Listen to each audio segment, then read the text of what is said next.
millionaire, met his ex-wife 3 months after divorce. When he noticed her baby belly, he regretted it. The soft hum of the air conditioning was the only sound in the penthouse as Ethan Montgomery sat at his desk, staring at the divorce papers. His hand rested on the Mont Blanc pen, the one Charlotte had gifted him when he secured his first major investment deal. Back then, it had been a symbol of love and faith in his ambitions. Now, it felt heavy in his hand, its weight almost mocking him. Outside the floor-to-ceiling windows, the Manhattan skyline glittered with promise. The Empire State Building loomed in the distance, its lights piercing the night sky. Ethan's office, his fortress, was perched high above the bustling streets of New York City, a constant reminder of how far he had come. But tonight, the city felt hollow, much like his victories. "Ethan, you've got to let go," Charlotte said softly, breaking the silence.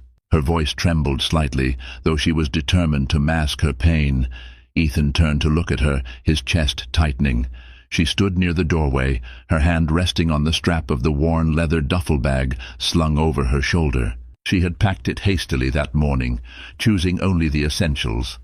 Her caramel hair was pulled back into a messy ponytail, and her hazel eyes, once filled with warmth and laughter, were now clouded with sadness. "I don't want this, Charlotte," Ethan said, his voice low and strained.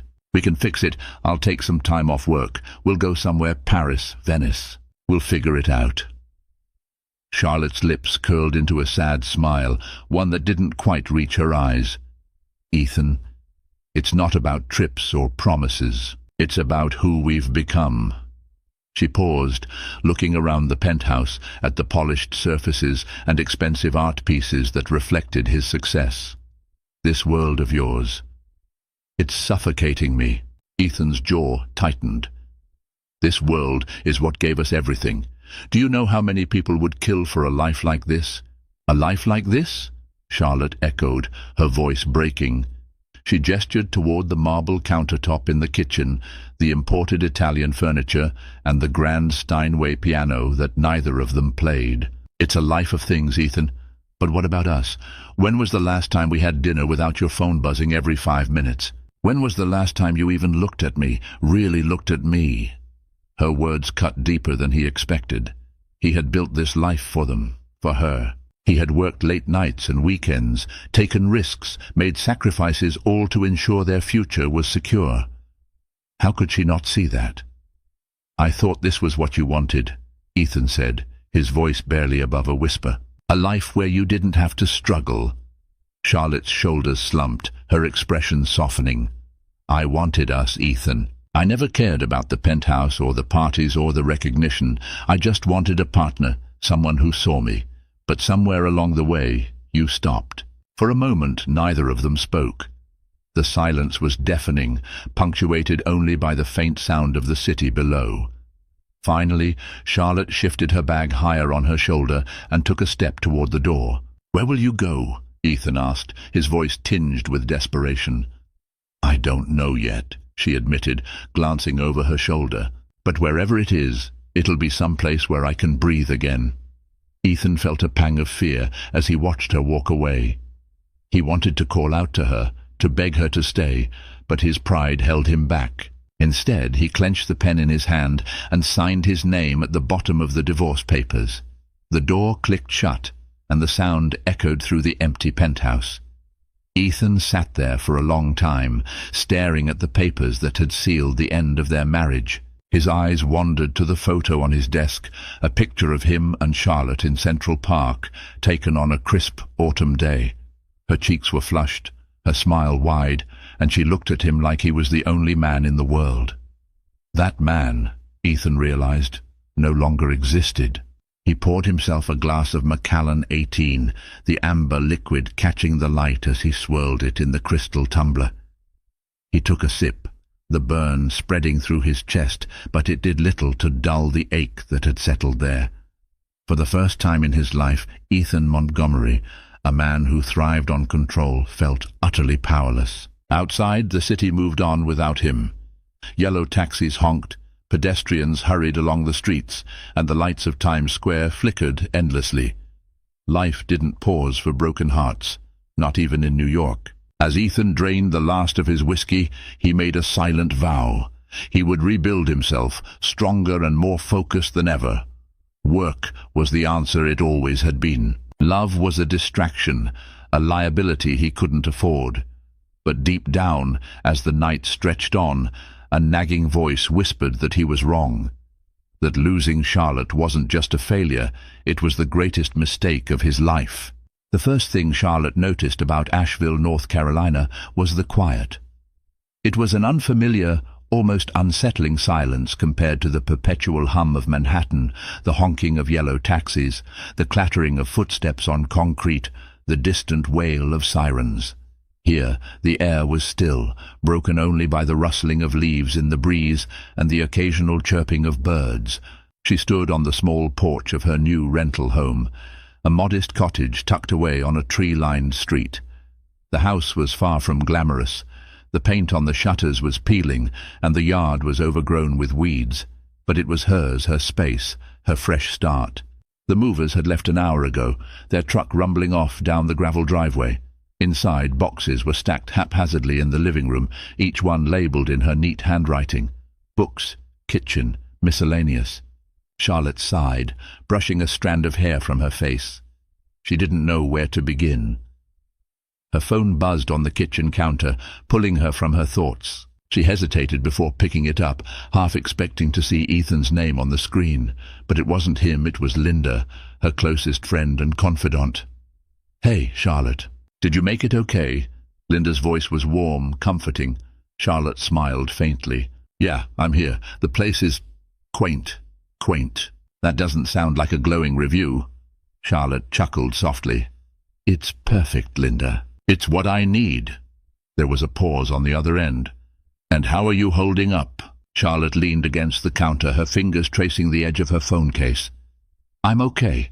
I mean, it's a lot to process, but I'll be fine. I just need time." "You're stronger than you think, Char," Linda said firmly.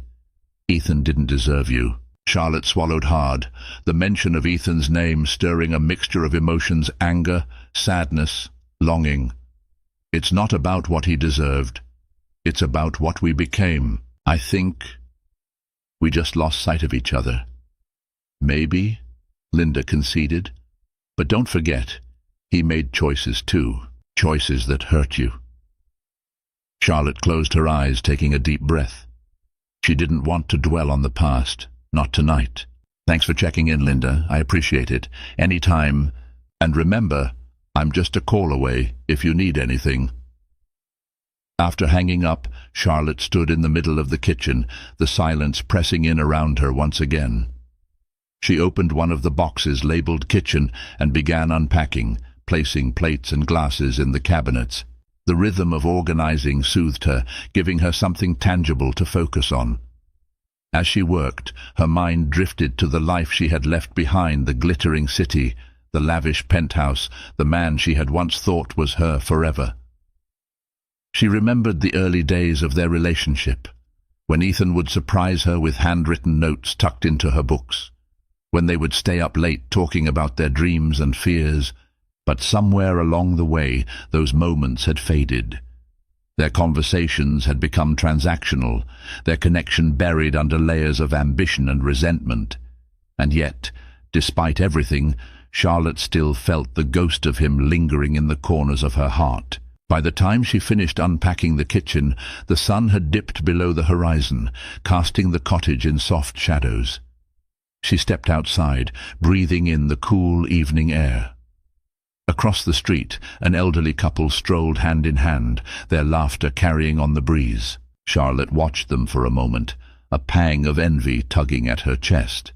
Back inside, she settled onto the couch with a blanket and a cup of tea. She opened her laptop, scrolling through job postings and local volunteer opportunities. Her gaze landed on a listing for a position at a women's shelter in town. Community outreach coordinator needed. Charlotte clicked on the description, reading about the shelter's mission to support women and children in crisis. It wasn't glamorous, and the pay was modest, but it felt meaningful. A chance to rebuild not just her life, but to make a difference in the lives of others. She bookmarked the page, a flicker of hope sparking within her. For the first time in weeks, she felt a sense of purpose. The next morning, Charlotte woke early, the soft light of dawn filtering through the curtains. She dressed simply in a cardigan and jeans, pulling her hair into a loose braid. Armed with a folder of her resume and a nervous determination, she set out for the shelter. The building was modest but inviting, a white-clapboard house with a sign that read, "Willow Haven Women's Shelter." Inside, the air smelled faintly of coffee and lavender. A young woman with kind eyes and a clipboard greeted her at the front desk. "Hi, I'm Charlotte Rivers," she said, her voice steady despite the flutter in her chest. "I saw the job posting for the community outreach position." The woman smiled. "Welcome, Charlotte. I'm Sophia, the director. Why don't we sit down and chat?" As Charlotte followed Sophia into a small office, she felt a sense of calm she hadn't experienced in months. Maybe this was the fresh start she needed. Maybe, just maybe, she could build a new life here, one brick at a time. The rhythmic clatter of keyboards filled the open concept office of Montgomery Tech Innovations, located on the 42nd floor of One World Trade Center. The panoramic views of New York City were breathtaking, but Ethan Montgomery barely noticed them anymore. He was ensconced in his glass-walled corner office, eyes fixed on the array of monitors displaying stock tickers, market analyses, and lines of code for the latest software his company was developing. "Mr. Montgomery, the board meeting starts in 5 minutes. His assistant, Karen, reminded him gently from the doorway. Ethan glanced up briefly, his blue eyes sharp yet distant. "Thank you, Karen. I'll be there shortly." As she left, he leaned back in his ergonomic chair, running a hand through his dark hair. It had been 3 months since Charlotte walked out of their penthouse, and in that time, Ethan had thrown himself entirely into his work. The company's latest product, a cutting-edge artificial intelligence platform for financial forecasting, was set to launch next quarter. Investors were buzzing, and the media was already dubbing him the next Elon Musk. He should have felt triumphant. This was everything he'd worked for since founding the company in his dorm room at MIT. Yet a gnawing emptiness lingered, one that no amount of professional success seemed to fill. His phone vibrated on the desk, displaying a text message from Vivian Blake. "Don't forget dinner tonight at Le Bernardin. Can't wait to celebrate your latest triumphs." Ethan stared at the message for a moment before typing a quick reply. "Looking forward to it. See you at 8. Vivienne was the epitome of New York high society, elegant, well-connected, and always impeccably dressed. They had met at a charity gala at the Metropolitan Museum of Art shortly after his divorce was finalized. She was everything the tabloids loved, a former model turned fashion entrepreneur with her own line of luxury handbags sold at Saks Fifth Avenue. Their relationship was convenient, mutually beneficial. She enjoyed the prestige of being on his arm at events, and he appreciated the distraction she provided.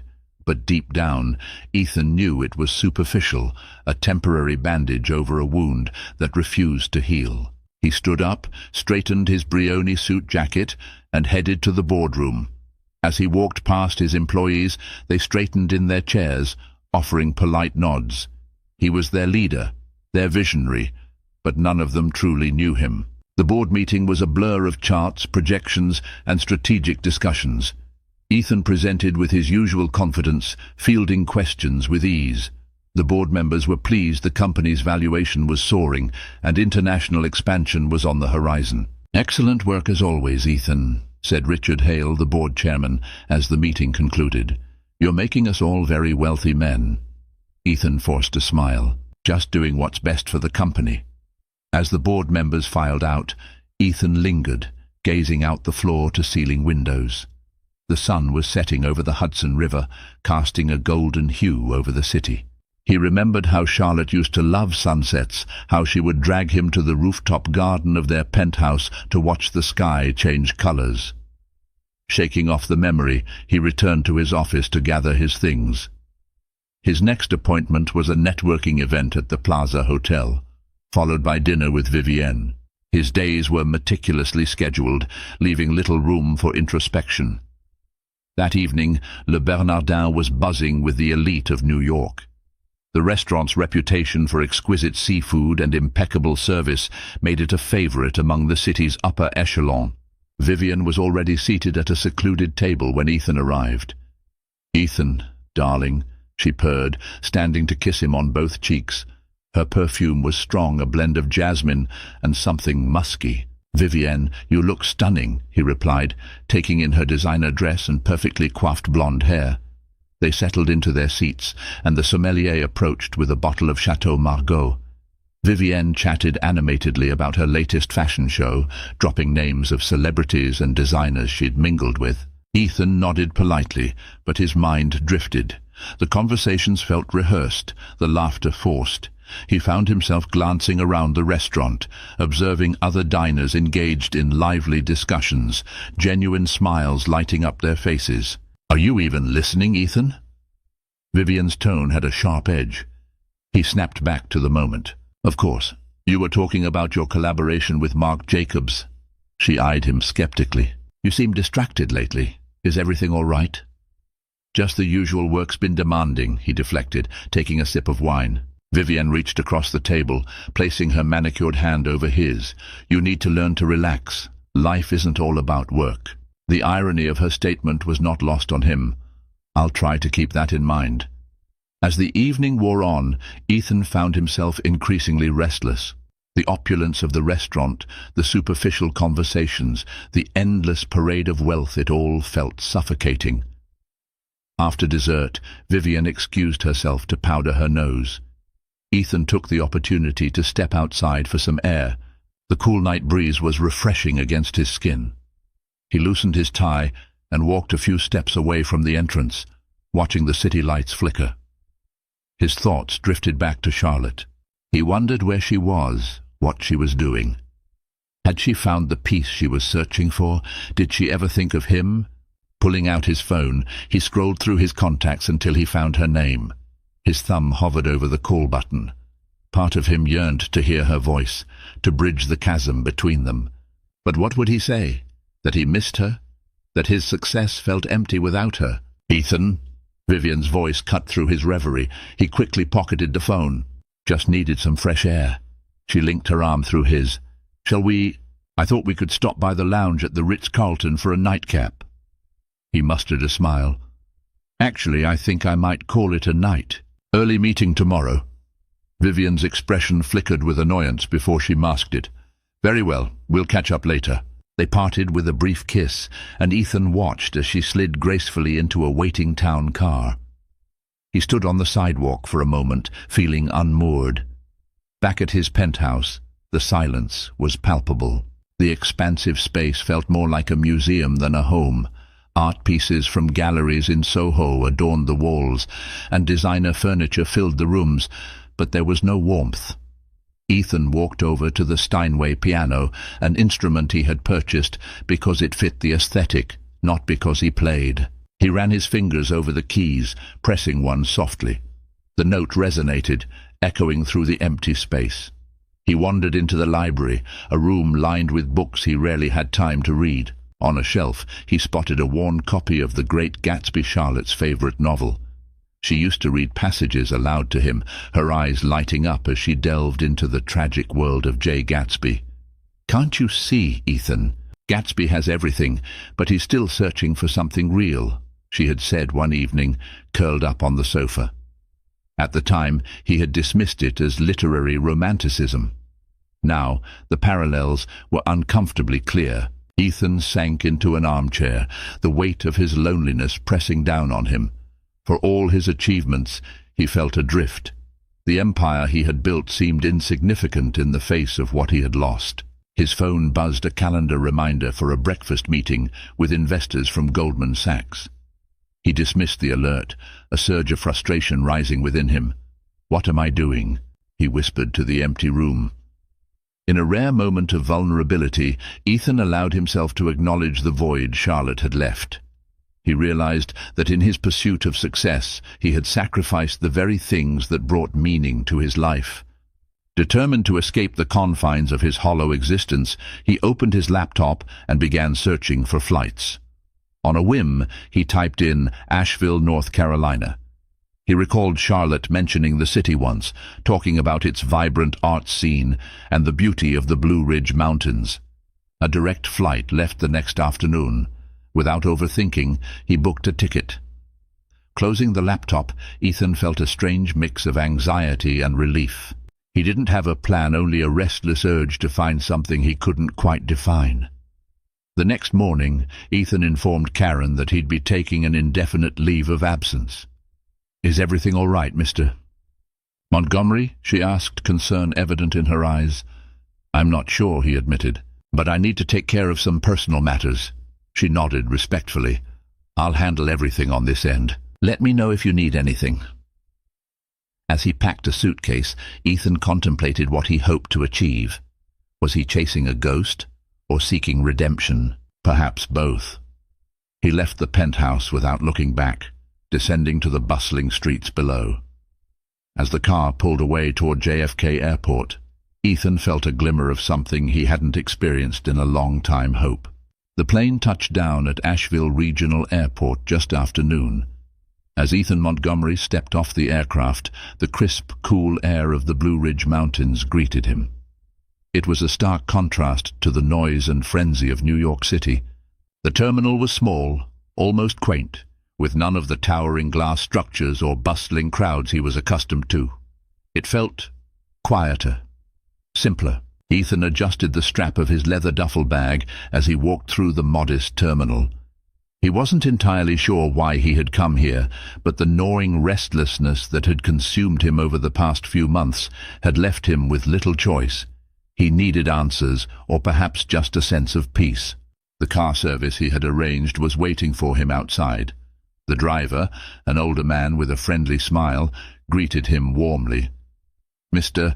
Montgomery, welcome to Asheville," he said, opening the door of a modest black sedan. Ethan nodded. "Thank you." As the car pulled away from the airport, Ethan gazed out the window. The scenery unfolded like a painting, rolling hills blanketed in trees, their leaves beginning to show hints of autumn gold and crimson. The mountains rose in the distance, their peaks shrouded in a light mist. It was beautiful, almost surreal, and so unlike anything Ethan had allowed himself to experience in years. "What brings you to our little slice of heaven?" the driver asked, glancing at him in the rearview mirror. "Business," Ethan replied reflexively, though even as the words left his mouth, he realized how hollow they sounded. After a pause, he added, "And personal reasons." The driver chuckled. "Well, whether it's business or personal, I'm sure you'll find what you're looking for here. Asheville has a way of slowing things down, making you see what really matters." Ethan gave a polite nod, unsure of how to respond. He wasn't used to small talk, let alone the kind that seemed so earnest. Yet there was something disarming about the man's tone, something that made Ethan feel like he could breathe a little easier. The car pulled into the driveway of the Omni Grove Park Inn, a historic hotel nestled in the mountains. Ethan had chosen it for its reputation as one of Asheville's finest accommodations, though even this decision had been made in haste. The stone facade of the inn exuded old-world charm, and as he stepped inside, he was struck by the warmth of the lobby. A crackling fire burned in the massive stone hearth, and the scent of fresh pine lingered in the air. After checking in, Ethan made his way to his room, a spacious suite with a balcony that offered sweeping views of the mountains. He stood there for a moment, taking it all in. The city seemed a world away, its chaos replaced by the gentle rustling of leaves and the distant call of birds. But he wasn't here for the views. Ethan pulled out his phone and stared at Charlotte's name in his contacts. His thumb hovered over the call button, just as it had the night before. A part of him feared what he might find if he reached out. Had she moved on? Was she happy without him? Shaking his head, he slipped the phone back into his pocket. No, he couldn't approach this impulsively. If he wanted to find her, he needed to do it carefully, thoughtfully. That afternoon, Ethan ventured into downtown Asheville. The city was vibrant, yet unpretentious, with art galleries, coffee shops, and street performers dotting the tree-lined streets. He walked aimlessly, observing the life around him. Couples strolled hand in hand, families laughed as they browsed local vendors, and artists sketched on benches. It was a far cry from the sterile, fast-paced environment he was used to. Eventually, he found himself in front of a small cafe called Battery Park Book Exchange, a charming blend of bookstore and wine bar. The sign in the window advertised live jazz on weekends, and through the glass he could see shelves overflowing with books. On a whim, Ethan stepped inside. The air smelled of aged paper and freshly brewed coffee. Patrons sat in cozy nooks, sipping wine as they flipped through novels. It was the kind of place Charlotte would have loved. As he wandered through the aisles, his hand brushed against the spines of the books. His fingers lingered on a copy of To Kill a Mockingbird, another of Charlotte's favorites. He remembered the way she had spoken passionately about the themes of justice and morality, her eyes lighting up as she recited lines from memory. "Excuse me, sir. Can I help you find something?" A voice interrupted his thoughts. Ethan turned to see a young woman with auburn hair and a welcoming smile. She wore an apron with the cafe's logo embroidered on it. "No, thank you," he said. "Just browsing." She nodded and disappeared into the maze of bookshelves, leaving Ethan alone with his thoughts. He picked up the book and carried it to the counter, purchasing it almost on instinct. Later that evening, Ethan returned to his suite at the Grove Park Inn. He placed the book on the bedside table and stared at it for a long time. It was as if every little thing in Asheville reminded him of Charlotte. The books, the people, the mountains. She had always spoken of wanting to live somewhere like this, a place where life was slower, more intentional. Ethan poured himself a glass of whiskey from the minibar and stepped out onto the balcony. The night was cool, the stars bright against the inky sky. He thought about the last few months, about the choices that had led him here. For so long, he had convinced himself that work was the only thing that mattered, that success could fill the void Charlotte had left behind. But as he stood there, alone with his thoughts, he realized how wrong he had been. He took a sip of the whiskey, its warmth spreading through his chest. Tomorrow he would begin his search for her.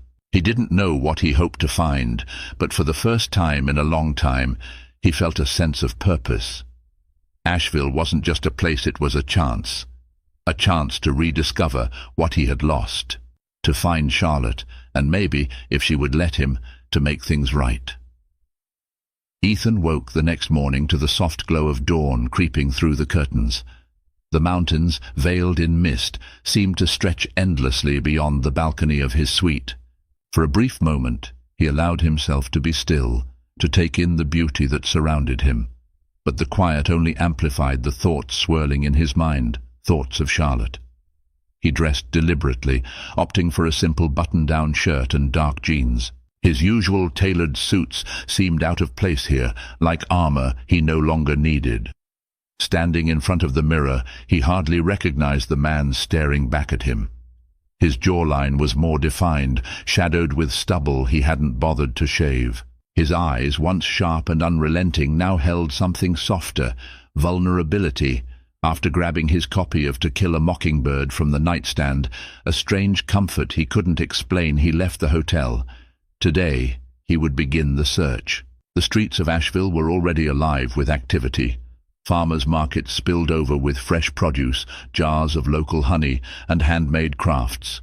Street musicians played folk tunes that drifted through the air. Ethan wandered through the crowds, his eyes scanning faces, hoping for some sign of her. He passed a vendor selling pottery and paused. The bowls and mugs were simple but beautiful, their glaze reminiscent of the earthy tones Charlotte had always favored. He picked up a mug, running his fingers over the smooth ceramic. The vendor, an older woman with a kind face, smiled at him. "Looking for a gift?" she asked. Ethan hesitated before nodding. "For someone I lost," he admitted, the words surprising even himself. The woman's expression softened. "Then perhaps it's not just for them. Maybe it's for you too." He bought the mug without further explanation and continued down the street, clutching the paper bag tightly. Her words lingered in his mind. What if finding Charlotte wasn't just about making amends? What if it was also about finding himself? By late morning, Ethan found himself standing in front of a community bulletin board outside a coffee shop. Flyers for local events, art classes and volunteer opportunities were pinned in a colorful mosaic. His eyes landed on a bright green flyer that read, "Willow Haven Women's Shelter needs volunteers." Willow Haven. The name felt familiar, though he couldn't place it. Beneath the bold letters was an address and a phone number. For a moment he debated whether to call or show up unannounced. He opted for the latter, folding the flyer neatly and tucking it into his pocket. The shelter was housed in an old white clapboard house on the edge of downtown. It was unassuming, with flower boxes in the windows and a hand-painted sign that read, "Willow Haven."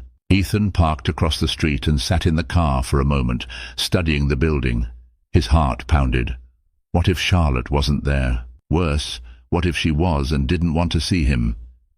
He took a deep breath and stepped out of the car. The gravel crunched beneath his boots as he crossed the street and climbed the steps to the front porch. The door was slightly ajar, and he could hear the faint hum of voices inside. Pushing the door open, Ethan stepped into a small foyer.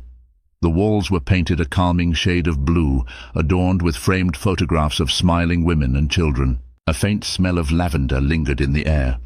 A desk sat to one side, manned by a woman with short, curly hair and glasses perched on her nose. "Hi there," she said warmly. "Can I help you?" Ethan hesitated, suddenly unsure of what to say. "I'm looking for someone," he finally managed. Her brow furrowed slightly. "We don't typically give out information about the people here. It's a privacy thing." "Of course," Ethan said quickly. "I understand. I'm trying to reconnect with someone who might be involved here." "Her name is Charlotte Rivers." The woman's expression softened, though her caution remained. "Charlotte does work here, but I'm afraid she's busy at the moment. Is there a message you'd like me to pass along?" The relief that flooded through him was almost overwhelming. She was here. She was real. "No." Ethan paused, searching for the right words. "I'd like to see her if she's available." The woman studied him for a moment, as if weighing his sincerity. "Wait here. I'll see if she's free." As she disappeared down a hallway, Ethan's hands fidgeted with the hem of his shirt. He had rehearsed this moment in his mind 100 times, but now that it was here, he felt unprepared. What would he say? How would she react? The minutes stretched into what felt like an eternity. Finally, he heard the soft tread of footsteps approaching. Ethan's heart leapt into his throat as Charlotte stepped into view. She was as beautiful as he remembered, though there was something different about her. Her hair was pulled back into a loose braid, and she wore a simple cardigan over a floral dress. There was a softness in her demeanor, a peace that hadn't been there before. And yet, when her hazel eyes met his, they widened in surprise.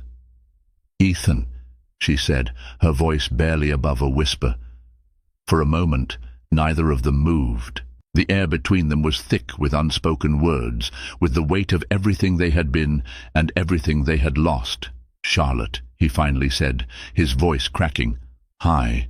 Her brow furrowed, and her arms crossed instinctively over her chest. "What are you doing here?" Ethan swallowed hard. "I needed to see you, to talk to you." Her expression shifted, guarded. "It's been 3 months, Ethan. What could you possibly have to say now?" "I made a mistake," he said, his voice trembling. "A terrible mistake. I let you walk away without fighting for you, and I've regretted it every day since."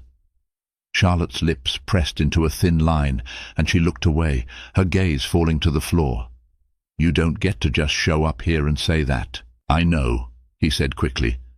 "I know I don't deserve anything from you, not after everything I put you through. But Charlotte, please.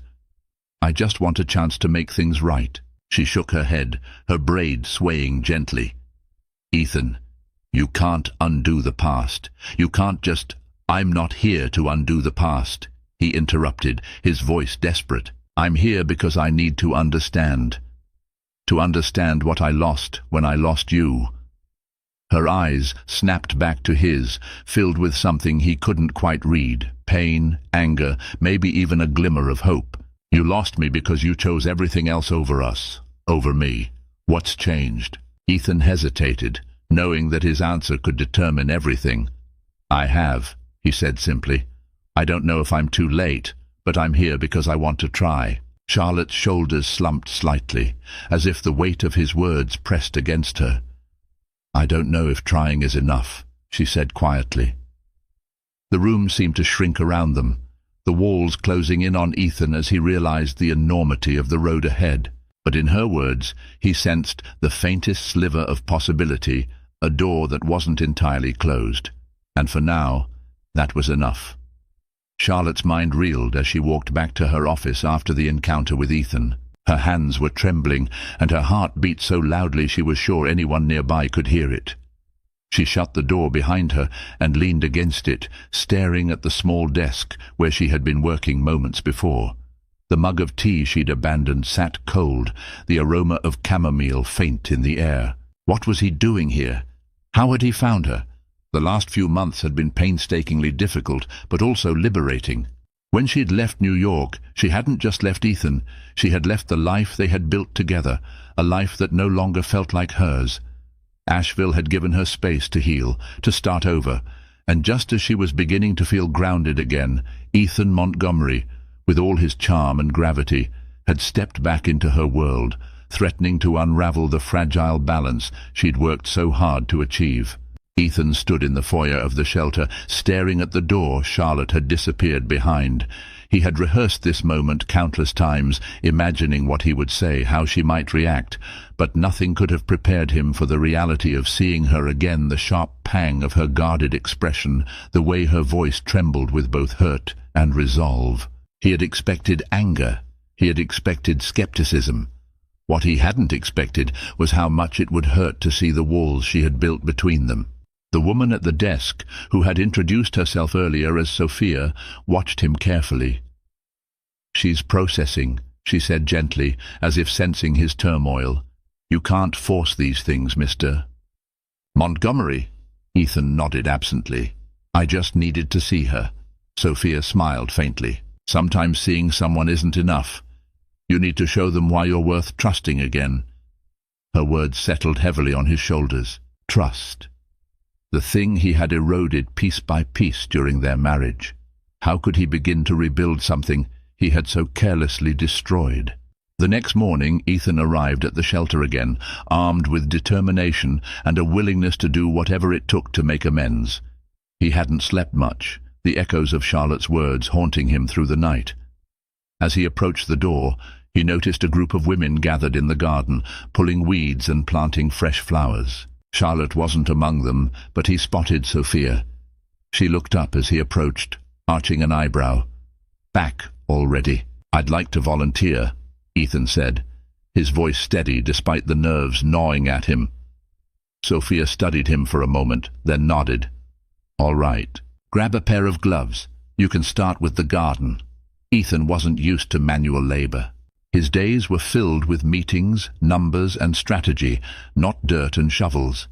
But as he knelt in the soil, pulling weeds and carefully planting marigolds, he found the task strangely therapeutic. The repetitive motion allowed his mind to settle, and for the first time in months, he felt a sense of purpose that wasn't tied to financial success. By midday he was sweaty and tired, but there was a small sense of satisfaction as he looked at the neat rows of flowers. Sophia approached, offering him a glass of water. "You did good work," she said, "but I have to ask, why are you really here?" Ethan took a sip, wiping his brow. "To make things right." Sophia tilted her head. "With Charlotte or with yourself?" Her question lingered long after she walked away. Charlotte watched Ethan from the window of her office. She had seen him arrive that morning, dressed casually, with an expression of quiet determination. When he started working in the garden, she had almost laughed at the absurdity of it. Ethan Montgomery, the man who had once balked at the idea of doing his own laundry, was now knee-deep in dirt. But as the day went on, her amusement gave way to something more complicated. She couldn't deny that there was something genuine in his actions. Yet the memory of their marriage, the late nights alone, the feeling of being secondary to his ambitions still weighed heavily on her. That afternoon, as the shelter quieted down, Charlotte found herself walking into the garden. Ethan was crouched by a bed of flowers, wiping his hands on his jeans. He looked up as she approached, and for a moment neither of them spoke. "You're persistent," Charlotte said, crossing her arms. Ethan stood, brushing dirt from his hands. "I have to be." "Why?" Her voice softened, and her hazel eyes searched his. "Why now, Ethan? After all this time, why are you here?" He hesitated, the weight of her question pressing down on him. "Because losing you made me realize how much I had taken for granted, and because I can't keep pretending that work is enough. It's not—" Charlotte's lips parted as if to respond, but no words came. Instead, she turned and walked away, leaving Ethan standing alone in the garden. Over the next few days, Ethan continued to volunteer at the shelter. He helped repair a broken fence, painted one of the bedrooms, and even organized donations in the storage room. Slowly, he began to win over the staff and the women staying there. They saw his effort, his willingness to do the unglamorous work without complaint. Charlotte, however, remained distant. She watched him from afar, unsure of how to let him back into her life, or if she even wanted to. The turning point came one evening when a storm rolled in. The power at the shelter went out, and the staff scrambled to keep everyone calm. Ethan, without hesitation, lit candles and helped lead the women to a communal area where they could stay together and feel safe.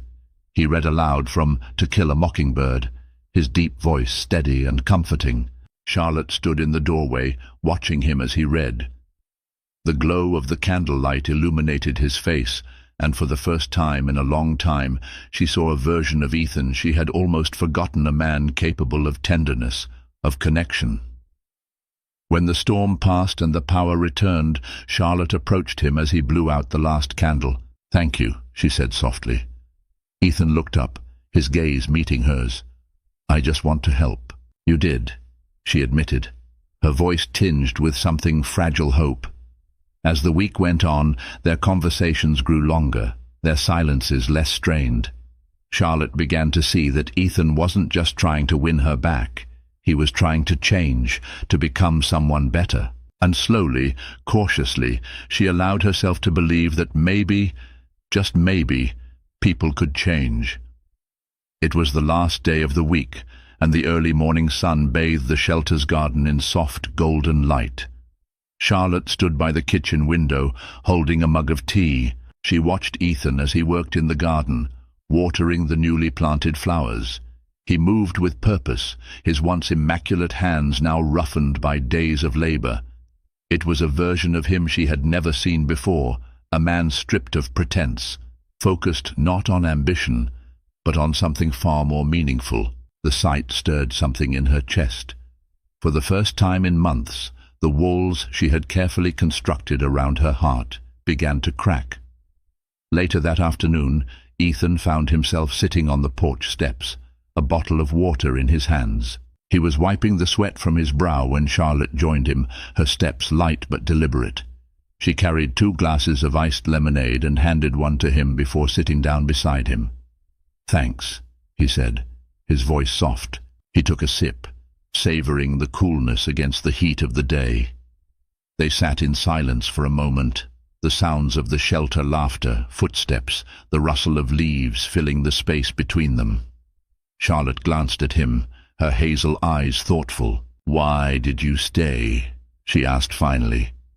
Ethan set the glass down on the step beside him and turned to face her. "Because I needed to prove to you and to myself that I could be more than the man I was, that I could be someone worth trusting."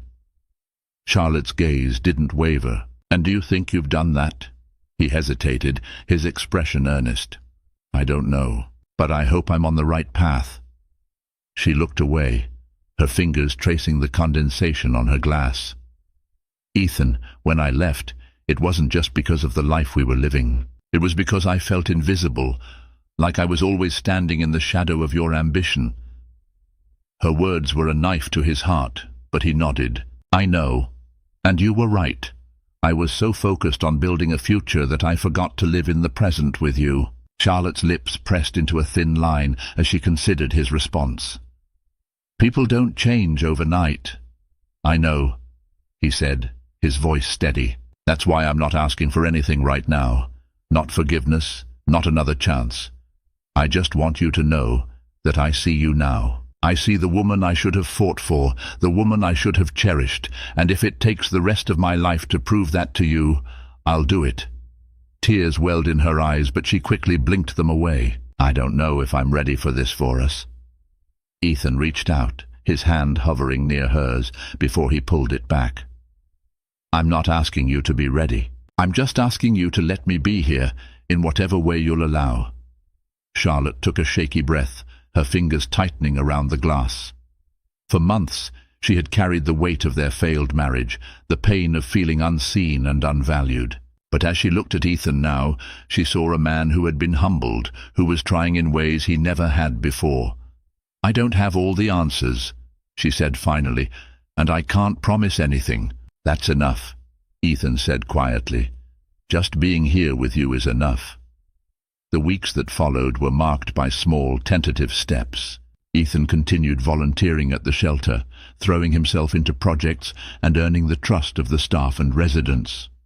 Charlotte watched him closely, noting the quiet ways he offered help without expectation or fanfare. Their conversations grew longer, their silences more comfortable. They began sharing meals, walking together in the evenings, and talking about the things they had once been too afraid to say. Ethan spoke of his regrets, his fear of failure, and the emptiness that had consumed him after their divorce. Charlotte shared her struggles, her hopes for the future, and the quiet strength she had found in starting over. One evening, as they walked through the shelter's garden, the first stars appearing in the twilight sky, Ethan stopped and turned to Charlotte.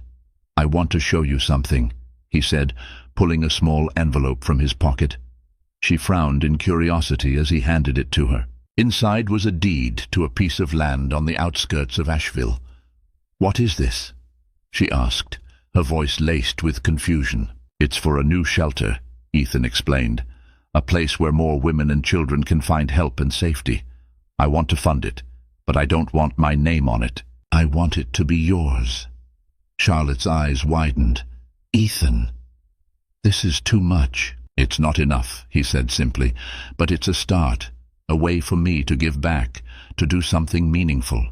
Tears streamed down her face as she looked at him, her heart overwhelmed by the sincerity of his gesture.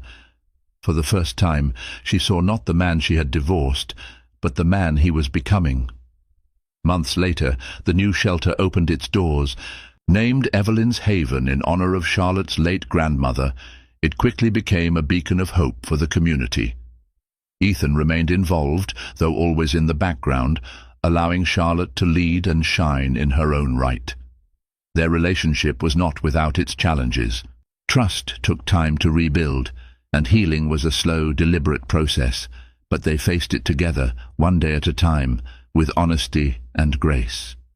On a crisp autumn evening, as they stood together in the garden of Evelyn's Haven, Charlotte reached for Ethan's hand. He looked at her, surprised, and she smiled softly. I'm ready, she said. For what? He asked, his voice barely above a whisper. For us to try again. Ethan's heart swelled with emotion as he pulled her into his arms, holding her tightly. The journey had been long and painful, but standing there with her, he knew it had been worth every step. They had found their way back to each other, not as the people they once were, but as the people they had become. And in that moment, beneath the stars, they began their second chance built on trust, love, and the resilience that had carried them through. Through heartbreak, mistakes, and the determination to change, they found their way back to each other, not as the people they once were, but as the people they had become. Their story reminds us that second chances aren't just about love, they're about growth, forgiveness, and the courage to try again. If this story touched your heart, make sure to subscribe for more tales that inspire, challenge, and move us. Don't forget to like this video and share your thoughts in the comments. I'd love to hear what this story meant to you. Thank you for listening, and I'll see you in the next story. Millionaire sees his ex-wife at the hospital holding their newborn. He can't believe his eyes. Victor had everything a man could want: wealth, power, success. But none of it mattered when he stood at the door of his ex-wife's apartment, knowing the child in her arms was his son, a son he had never met. How had he missed the signs? Was it too late to fix what he'd broken? As he walked into the room, holding the baby for the first time, he was forced to confront a painful truth. His life wasn't measured by the deals he closed or the luxury he enjoyed. It was about love, family, and the second chances that never come easy. Would he be able to prove to Sophia and to himself that he could change before it was too late? Victor had everything he ever dreamed of: the penthouse apartment overlooking the city skyline, a fleet of luxury cars parked outside, and a bank account that could buy nearly anything he desired. He was a millionaire, a name whispered in the corridors of business deals, a man who had clawed his way to the top, and yet, despite all of this, something gnawed at him, an emptiness he couldn't shake.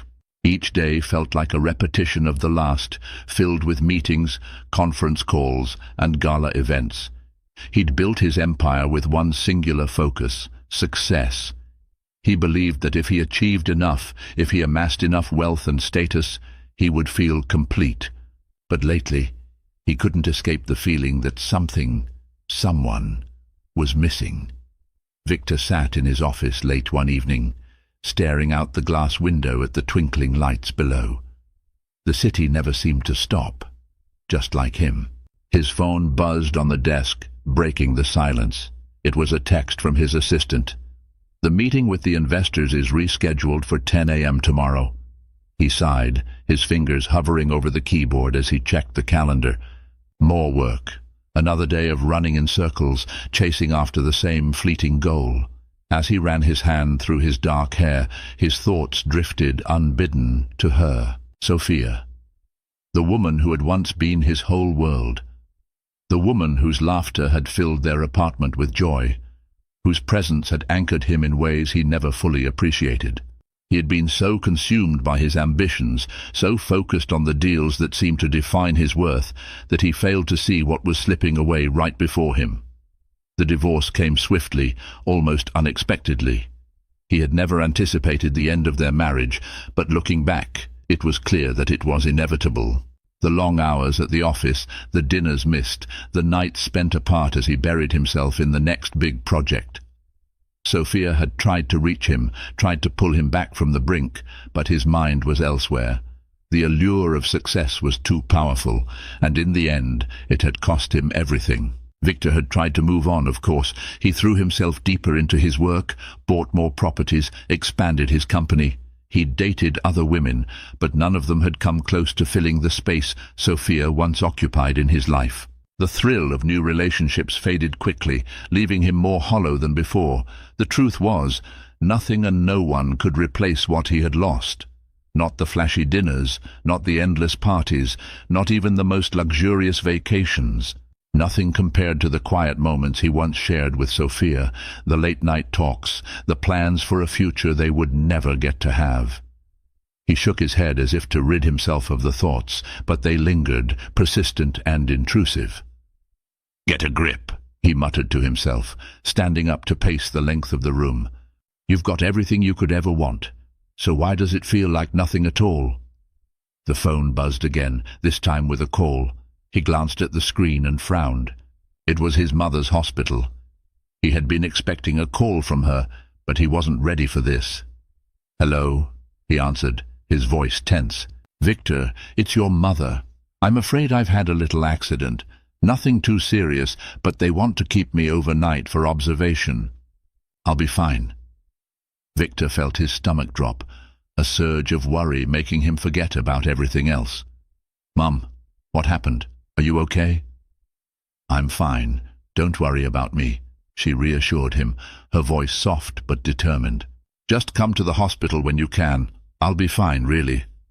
He promised to be there, hanging up the phone quickly, still shaken. As he grabbed his coat and left the apartment, his mind remained preoccupied with his mother. He hadn't seen her in a while, always too busy to make time. As he stepped into the elevator, he took a deep breath. Work will have to wait, he thought to himself, but the words didn't bring any comfort. You've been saying that a lot lately, a voice inside his mind added. He ignored it and focused on the road ahead, the drive to the hospital feeling longer than usual. The hospital was bustling, the sterile air filled with the distant sounds of nurses and doctors. Victor made his way through the lobby, his footsteps quickening as he approached the front desk. "I'm here to see my mother, Elizabeth Porter. Is she in room 202? The receptionist nodded, handing him a visitor's pass. "Right down the hall, sir." Victor thanked her, walking quickly down the corridor. The moment he reached his mother's room, he stopped dead in his tracks. There, sitting by his mother's bedside, was Sophia. She looked exactly as he remembered, older, but the same serene beauty that had captivated him years ago. Her auburn hair, now slightly graying at the temples, framed her face softly.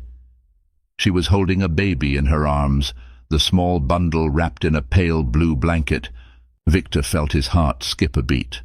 His eyes widened, his breath catching in his throat. For a moment he didn't know how to react. He just stood there, frozen. Sophia turned her head, her eyes meeting his, and there was a brief flicker of surprise. But it quickly faded, replaced by something he couldn't quite read. "Victor," she said quietly, her voice calm but distant. He couldn't tear his gaze away from the child in her arms. The small face, the tiny hands curled into fists. It all felt surreal. His mind raced. "Is that my child?" Sophia smiled softly, the kind of smile that carried years of history between them. "This is our son," she said, her voice barely a whisper. Victor took a tentative step forward, his mind spinning. He could feel the weight of the moment pressing down on him. How had he missed this? How had he not known? The child in Sophia's arms was his, he was certain of it. But how had this all happened without him being there? I didn't know," he stammered, his words failing him. His mind scrambled for something to say, some way to explain the gaping hole in his heart that suddenly felt impossibly large.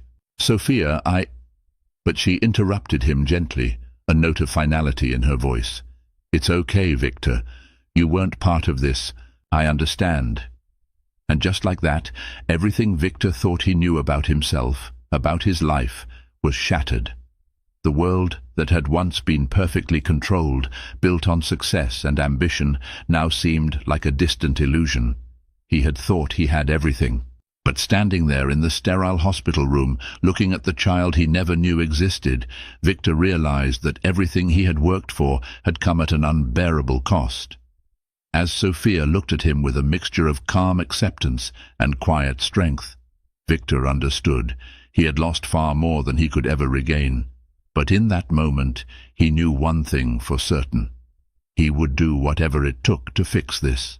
He had no idea where to begin, but he knew he couldn't walk away again. Not now. Not with this second chance staring him in the face. The journey of redemption had just begun. The room felt suffocating. The quiet hum of the hospital, the soft rustling of the sheets, and the steady beeping of the machines all combined into a kind of stillness that seemed out of place. It was a world Victor had never truly noticed before, a world that, for all his success, had always been on the periphery of his life. Now it was inescapable. Victor took a few more tentative steps into the room, his eyes never leaving the baby, his son. His heart raced with a mixture of confusion, guilt, and an overwhelming need to connect, to understand what had happened. How had he been so blind? How had he let this moment slip away? Sophia was still sitting there, her gaze steady, unflinching. She wasn't angry, but the distance between them was palpable. The years of silence stretched between them like a vast ocean, impossible to cross in a single breath. "His name is Nicholas," Sophia said, her voice soft but clear. She didn't look at Victor when she spoke. Instead, her focus remained on the baby in her arms, her hands cradling him with the kind of care that only a mother could give. Victor swallowed hard, his mouth dry. Nicholas, he repeated, the name unfamiliar, yet somehow deeply personal. The sound of it settled into his chest, heavy and real. He wanted to reach out, to touch the baby, but his hands felt too large, too clumsy. He didn't know how to bridge the gap that separated him from this moment, from this child who was his own flesh and blood. Sophia sighed, a soft exhale that seemed to carry the weight of years. I never wanted this to be how you found out. But I couldn't keep this secret from you forever, Victor. She looked up at him finally, her eyes searching his face, as if trying to gauge whether he would leave again.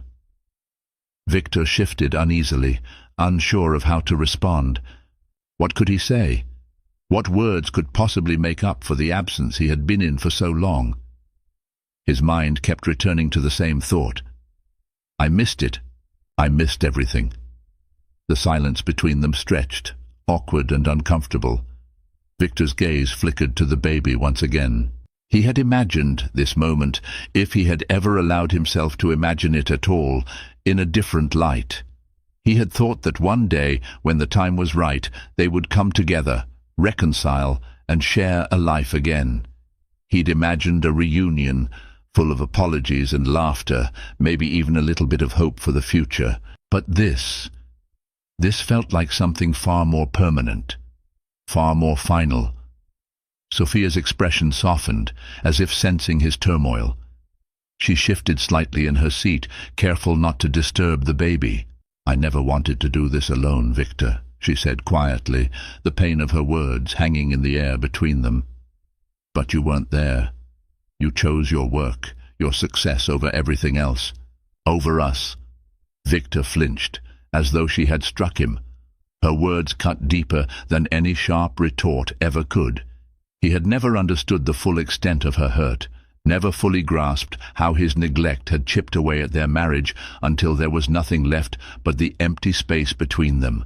The silence that filled their home had been his fault, and the guilt that washed over him now was suffocating. I didn't know, he whispered, the words barely escaping his lips. I didn't know how badly I was failing you. Sophia's gaze softened, but there was still a flicker of pain in her eyes. You didn't see it, Victor. You didn't see how much I needed you. And now, look at this. We're both here, and you're meeting your son for the first time in a hospital room. After everything. Victor's chest tightened at her words.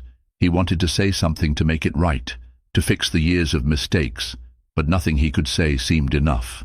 The damage was done, and no amount of wealth or success could undo the hurt he had caused. Sophia's voice broke through his thoughts again, this time softer, more resigned. I'm not angry anymore, Victor. I was, yes, for a long time, but that's not what matters now. She looked down at Nicholas, her fingers brushing his tiny hand gently. What matters now is that he has you. Whether you choose to be part of his life or not, he needs you. Victor's throat tightened as he looked at the baby, his son, a child he had no part in raising, no part in knowing until now. He felt both connected and disconnected at once, a parent, yet a stranger. The weight of the responsibility pressed down on him, and he couldn't breathe properly. I don't know what to do, he admitted, the words escaping before he could stop them. I don't know how to make it right. Sophia studied him for a long moment, her expression unreadable. Then, in a quiet voice, she spoke again, but this time it wasn't filled with anger or disappointment. It was something else, something softer. It's not about making it right, Victor. It's about being here now, and moving forward. Victor nodded, his heart heavy with the understanding that there was no simple solution, no quick fix. The damage to their marriage, to their relationship, couldn't be undone in an instant. But he had a chance, a small, fragile chance, to be there for his son, to show up in a way he hadn't before, to build something new, something real.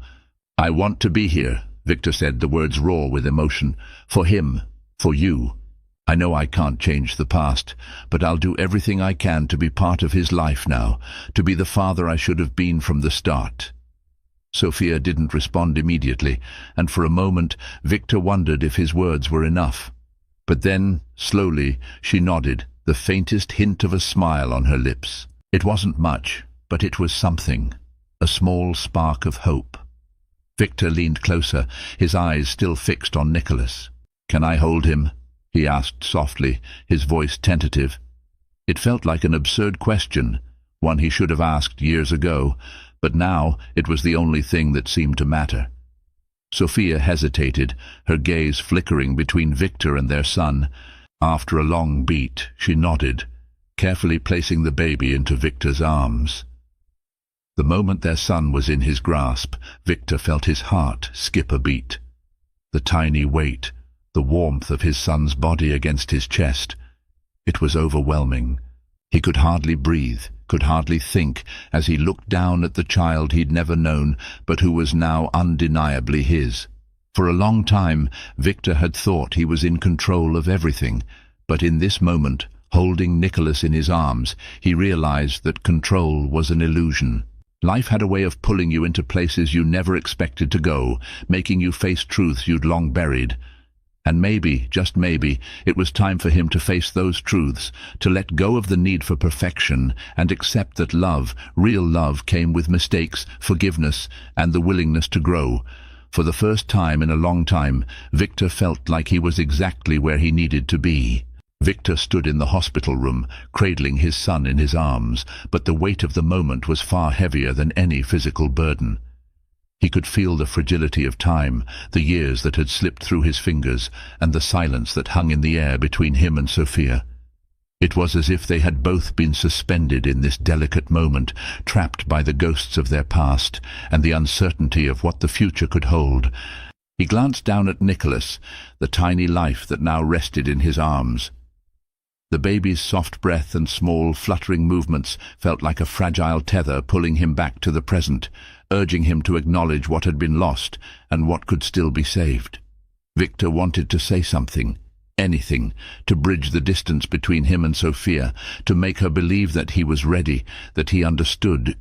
But the words seemed to elude him, tangled in a web of regret, guilt, and uncertainty. Sophia was sitting across from him, her arms folded, watching him carefully, her gaze unreadable.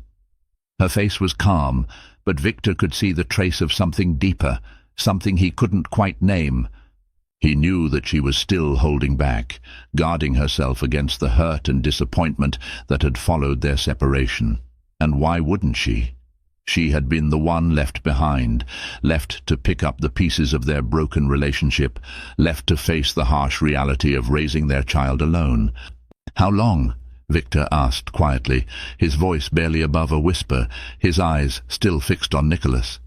He didn't have to elaborate. Sophia knew what he meant. She sighed softly, her eyes softening as she looked at her son. "He's 3 months old," she said. "I found out about the pregnancy a little while after we separated. It wasn't easy, but I made a decision. I wasn't going to go back to you, Victor. I couldn't. I needed to be strong for him." Victor's chest tightened. 3 months. He had missed 3 precious months of his son's life, months that he would never get back. He couldn't change that. He couldn't undo the choices he had made, but hearing the pain in her voice, seeing the quiet strength in the way she spoke, made him realize just how much he had underestimated her, just how much he had taken her for granted. "Why didn't you tell me?" he asked, his voice thick with emotion. "I would have—" Sophia held up a hand, cutting him off gently. "Victor," she said, her voice steady but firm, "you weren't there. You didn't want to be, and when I tried to reach out to you, you were too busy. So I made the decision to move forward on my own. I thought I could do it without you, and I did. But I never wanted this kind of life for you, for Nicholas. I didn't want to raise our son without his father."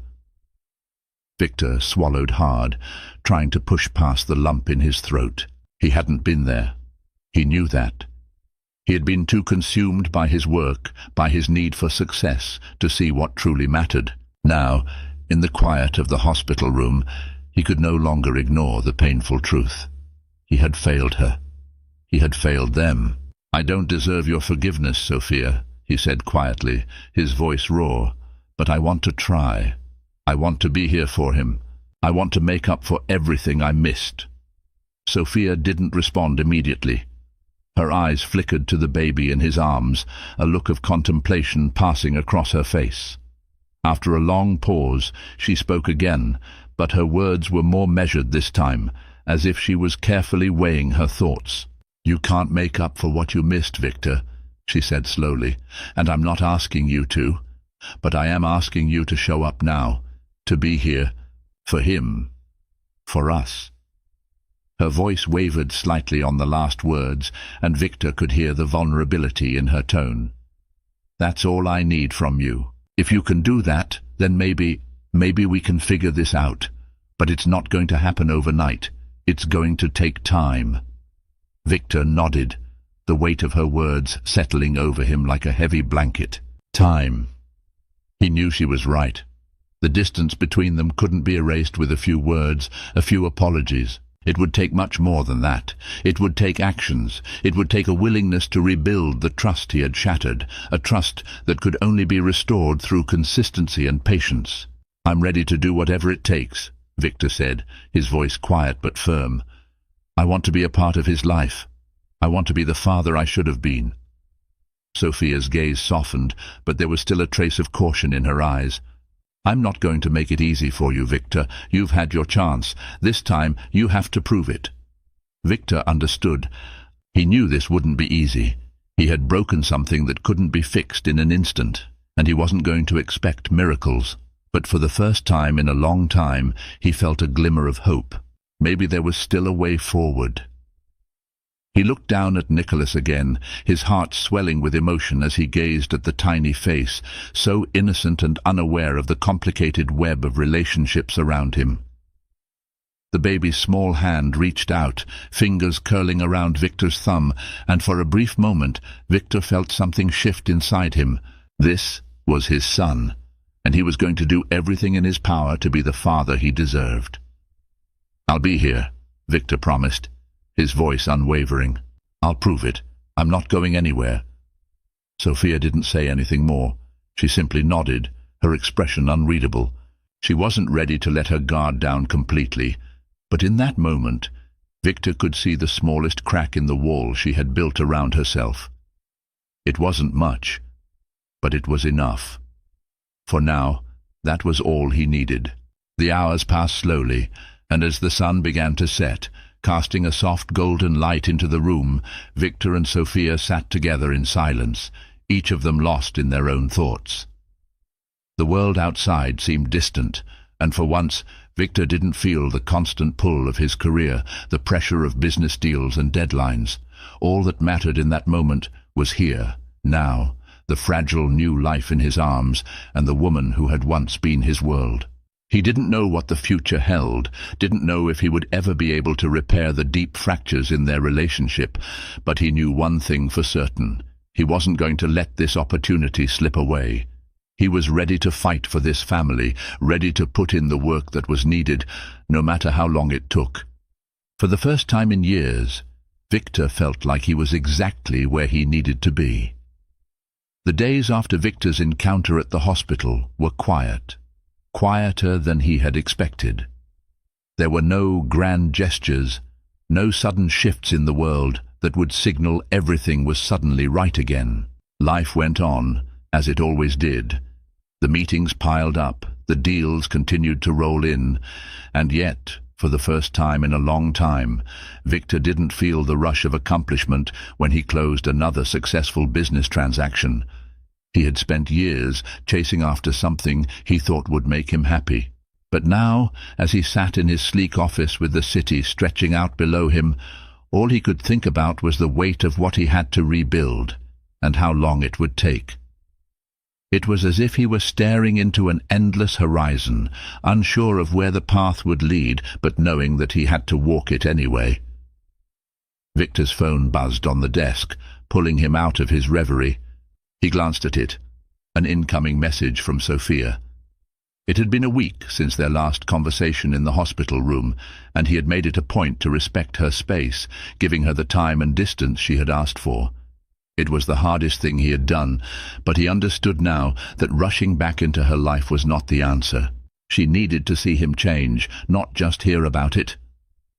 Victor hesitated before opening the message. "How about visiting us tomorrow? It's been a while, and I think Nicholas would like to see his father again." He read the message twice. Nicholas would like to see his father again. Those words struck him deeply. Sophia hadn't simply referred to him as the father or Victor, but as his father. It felt like a step toward acceptance, like she was beginning to allow him back into their lives, not just as a visitor, but as someone who could be a permanent part of Nicholas's future. Victor's heart raced with a mix of anticipation and apprehension. What if he wasn't ready? What if he wasn't enough for Nicholas? He had no answers, but he knew this was an opportunity he couldn't afford to waste. It was a fragile step forward, and he had to take it. Slowly, he typed a response. "I'll be there. I want to be a part of his life. I'll do my best." He sent it before he could second-guess himself, immediately feeling a sense of relief mixed with nervousness. The unknown was a heavy burden, but it was one he was willing to carry if it meant reconnecting with his son. The next afternoon, Victor arrived at Sophia's apartment. He had made sure to leave work early, something he hadn't done in years, just to show that he was prioritizing this moment. As he stood in front of the building, he could feel the familiar anxiety settle in the pit of his stomach.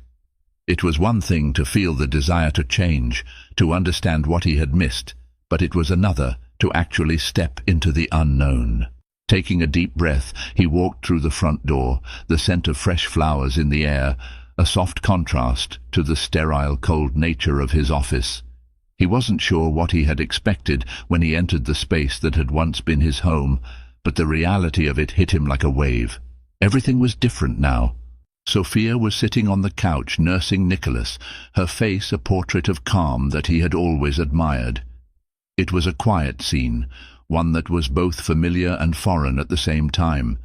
The baby's small face was pressed against her chest, his little hands curling instinctively, and as Victor watched them, the weight of it all pressed in on him. Sophia looked up as he entered, her eyes meeting his with a quiet but guarded expression. There was no anger, no coldness, just a steady gaze that held something deeper, perhaps a cautious hope. "Victor," she said, her voice soft but firm, "I'm glad you came." Victor's heart skipped a beat at her words. Glad. It was a simple word, but in that moment, it felt like everything. He nodded, not trusting himself to speak immediately, as he walked toward the couch and sat down slowly beside her. The baby was still nursing, his small face content and peaceful. Victor watched them both for a long moment, feeling something stir within him, something protective, something raw. He had never thought about being a father. It had always been too distant, too abstract. But now, seeing his son in front of him, feeling the weight of the responsibility settle into his bones, it was real. "Can I hold him?" Victor asked softly, his voice almost a whisper, as though he were afraid of disturbing the delicate moment between mother and child. Sophia hesitated for a moment before nodding, gently lifting Nicholas into Victor's arms. She moved carefully, as though handing him a fragile, precious thing, and Victor couldn't help but marvel at the trust she had in him. There was a tenderness in the way she placed Nicholas in his arms, a gesture that spoke volumes, a quiet acknowledgement that she was allowing him to step into a role he had once abandoned. As Victor held his son for the first time, the weight of the moment felt almost unbearable. The small body, warm and soft against his chest, made him feel both complete and empty at the same time. This was his son, and he had missed so much. He had missed the first cries, the first smiles, the quiet moments of bonding that mothers and fathers shared in the early days of a child's life. And now, here he was, playing catch-up. Sophia watched them quietly, her eyes soft but still cautious. "You've got him," she said softly, her voice steady but full of meaning. But you're going to need to show up, Victor, not just for him, but for me. It's not just about being here now, it's about being here for the long haul. You don't get to pick and choose when it's convenient." Victor nodded, the weight of her words settling on him. "I know," he said quietly, his voice raw with the sincerity of the promise. "I'm not asking for forgiveness, I'm asking for a chance to prove I can be here, to prove that I can be the father you and Nicholas deserve." For a long moment, there was nothing but the soft sounds of Nicholas's breathing, the quiet hum of the city beyond the walls. The moment stretched, fragile and quiet, as if the world outside had paused, just for them. Finally, Sophia spoke again, her voice softer than before. "I want to believe you, Victor, I really do, but it's going to take time. It's going to take effort. It's going to take everything you have, and I'm not going to just hand you back the life we had. You have to show me every day that you want this, that you're willing to work for it." Victor met her gaze, feeling something shift within him. The road ahead wouldn't be easy. There would be setbacks, moments of doubt, moments where he questioned if he was truly capable of what he had promised. But there was one thing he knew for sure. He wasn't going to walk away again.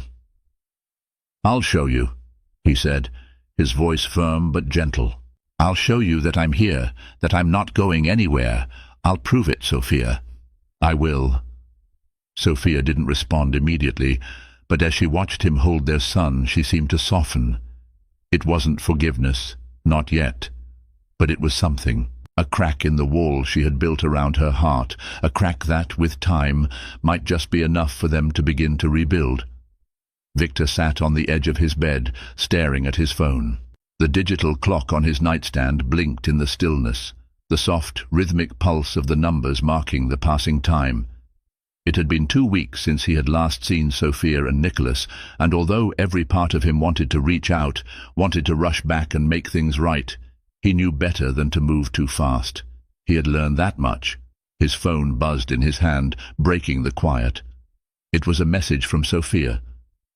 "Can you pick up some groceries for us tomorrow? Nicholas needs a few things." Victor hesitated for a moment, unsure of how to respond. It was a simple request, one that anyone might make of a friend, a neighbor, or a family member. But for him, it felt like a test. This wasn't just about picking up milk and eggs. It was about showing up, being part of their life in a way that wasn't transactional. It wasn't about giving money or throwing around empty promises. It was about being present, doing something small yet meaningful. He typed back quickly. "Of course, I'll be there in the morning." The message was short and simple, but it was enough. He set the phone down on the nightstand, looking at the empty space next to him. The weight of the promise hung in the air, but this time it felt different. For once, he wasn't just promising to change. He wasn't just talking about being a better father, a better man. He was actually doing something, and somehow that felt more important than anything else. The next morning, Victor drove to the grocery store, the list Sophia had sent him in hand. The task was straightforward, but his mind was anything but clear. As he walked through the aisles, his thoughts turned inward, reflecting on what he had learned over the past few weeks. It wasn't just about the physical things he could provide, groceries, money, gifts. It was about time. Time was the real gift he had to offer. Time spent with Nicholas. Time spent with Sophia. Time spent showing them that he was present, that he was willing to give up the endless chase for success and focus on what truly mattered. But as simple as the task seemed, he couldn't help but wonder if he was enough. Was it enough to show up? Could time alone heal the rift between him and Sophia? He had so many questions, so many fears. He wasn't sure how to navigate the complicated web of emotions that had been tangled over the years. He picked up a carton of milk, but his hand lingered, a sense of hesitation creeping in. What if this wasn't enough? What if she expected more? What if Nicholas never saw him as a father? He shook his head and moved to the next aisle, trying to silence the thoughts in his head. He had to stop overthinking everything. He had to take it one step at a time. When Victor arrived at Sophia's apartment, it was quiet. The door was cracked open, and he pushed it gently, stepping inside. Sophia was sitting on the couch, her feet up, and Nicholas was lying beside her, kicking his legs in the air, cooing happily. Victor smiled softly at the sight, the small flicker of hope he'd been holding on to growing a little stronger. "I brought the groceries," he said, his voice quieter than usual, as though the simple act of bringing food somehow carried more weight than it should have. Sophia looked up and nodded, gesturing for him to place the bags on the kitchen counter. "Thanks," she said, the word soft, but carrying a weight of its own. She hadn't asked for help in a long time, and though the request had been simple, it wasn't lost on her how important it was. It was another step, another small piece of a larger puzzle that neither of them had quite figured out yet. Victor unpacked the bags, moving slowly, taking his time with each item. He could feel Sophia's gaze on him, and he knew she was watching him just as carefully as he was watching her. There was so much unsaid between them, so many things that could go wrong. But there was also a fragile thread of something, maybe trust, maybe hope, that they were both clinging to. He placed a loaf of bread on the counter and paused, finally turning to face her. "How's he doing?" he asked, his voice low and tentative. Sophia glanced down at Nicholas, who was now reaching for his toy in front of him. "He's good, growing fast. It's hard to believe how much he's changed in just 3 months." Her voice softened as she spoke about their son, and for a moment Victor could see the mother in her more clearly than ever before. The quiet strength, the love that ran so deep it was almost tangible. Victor smiled as he watched Nicholas. There was something magical about the way he seemed to grow so effortlessly, so naturally, while Victor's own life had been a constant struggle to build, to achieve, to control. This was the life he wanted. This was what mattered. "Can I hold him?" Victor asked, his voice barely a whisper. Sophia paused for a moment, considering. Then, with a slow nod, she handed Nicholas to him.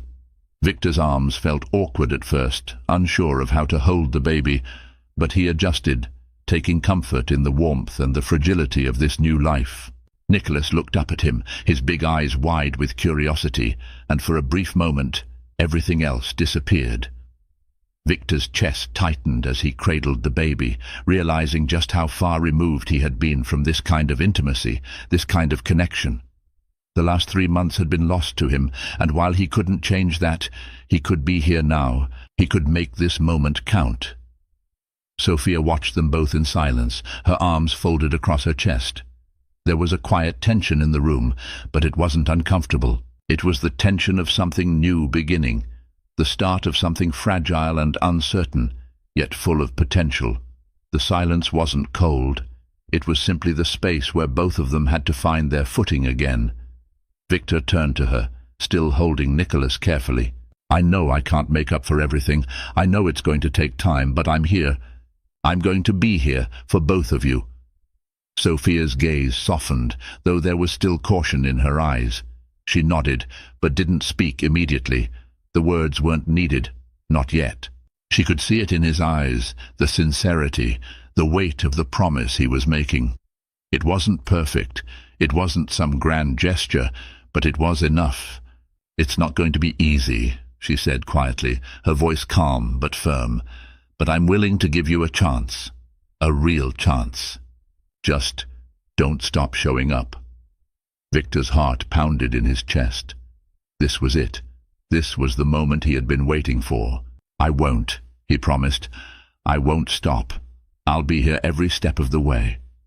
Sophia gave him a small, tentative smile, and for the first time it felt like something real had started to shift. Not everything was fixed. There was still so much work to be done, so many moments to navigate, so many ways he needed to prove himself. But in this moment, Victor realized something that went beyond promises. It was about showing up day by day. It was about being present, about proving with actions, not just words, that he was ready for the responsibility that came with being a father. And for the first time, he felt like he might be able to do it. The weeks stretched on slowly, but with each passing day, Victor began to feel the weight of his new life more deeply. The time he had spent in the past, chasing after success, working late into the night, always striving for more, now felt like a distant memory. The business deals, the board meetings, and the luxury that had once been the core of his identity seemed increasingly hollow in comparison to the quiet, sometimes exhausting, but deeply fulfilling moments with Sophia and Nicholas. Each morning he woke up with a new sense of purpose. He no longer rushed to the office the moment the clock struck 7. Instead, he would make breakfast for Sophia, help with the small tasks that kept their home running, and spend time with Nicholas, holding him, playing with him, simply being present. It wasn't easy. There were moments when the old habits resurfaced, when the allure of success, of proving he was still someone in the world of business, would gnaw at him, urging him to return to his old life. But every time he felt that pull, he would look at Nicholas, his son, his flesh and blood, and the responsibility he had to be there for him. That was his true measure of success now. Sophia, too, was gradually softening. There were still moments when she withdrew, moments when the old walls would rise up between them. She wasn't ready to fully trust him again, and Victor didn't expect her to be.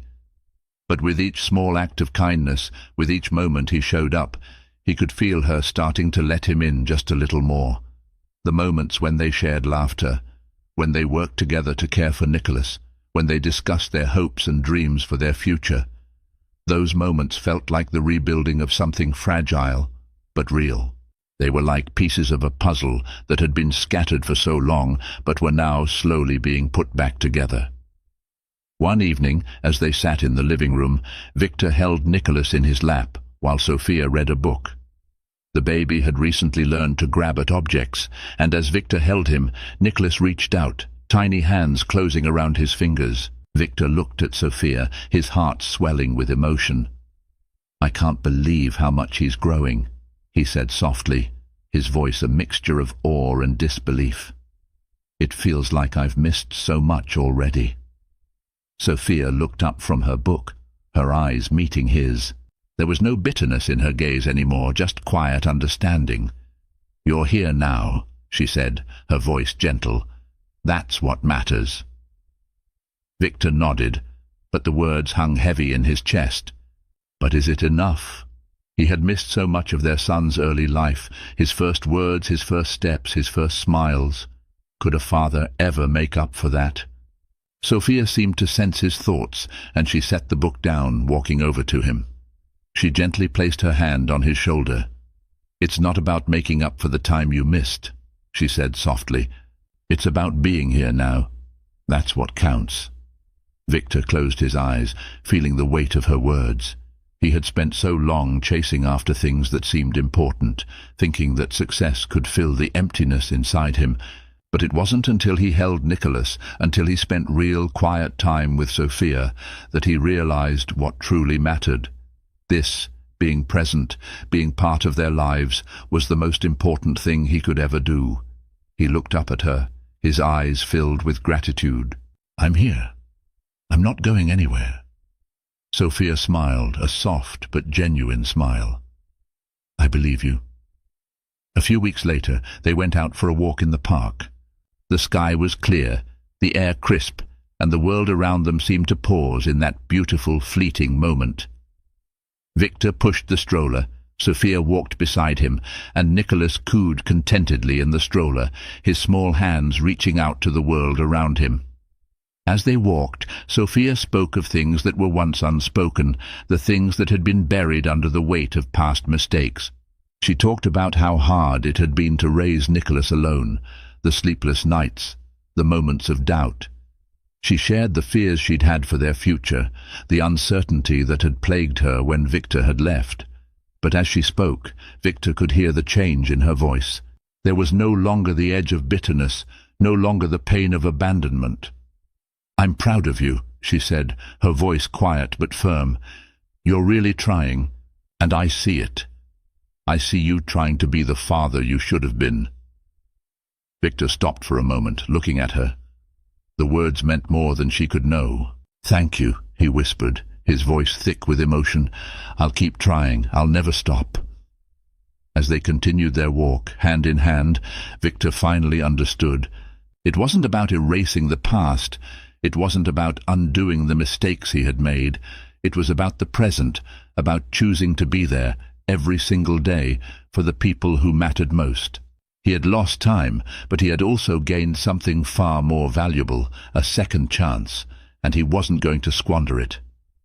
As the months passed, Victor continued to show up, to be present. There were still difficult moments, still times when doubt crept in, when he questioned if he was enough. But each time he looked at Nicholas and saw the future, a future that was his to shape. He began to understand what it meant to be a father, not through grand gestures or empty promises, but through small, consistent acts of love. Every time he held Nicholas, every time he helped Sophia with a task, every time they laughed together as a family, it was a step forward. And slowly, the walls between him and Sophia began to fade. They learned to communicate again, to understand each other in ways they hadn't before.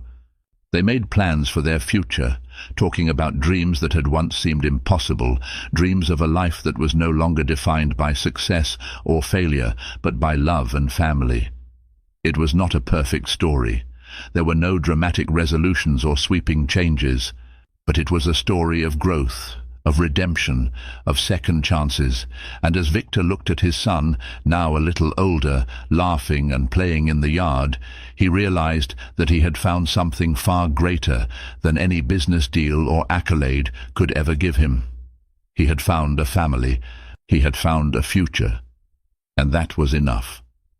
As Victor held his son, watching him grow and change each day, he realized that the life he had spent years building was nothing compared to the family he now had the chance to nurture. It wasn't going to be easy, and the road ahead was filled with uncertainty, but he was determined to show up every single day. He knew now that love and time were the real measures of success. If you enjoyed Victor's journey of redemption and second chances, don't forget to hit the subscribe button and turn on notifications, so you never miss a story about love, growth, and the power of change. Thank you for being part of this journey. Let's keep building this community together.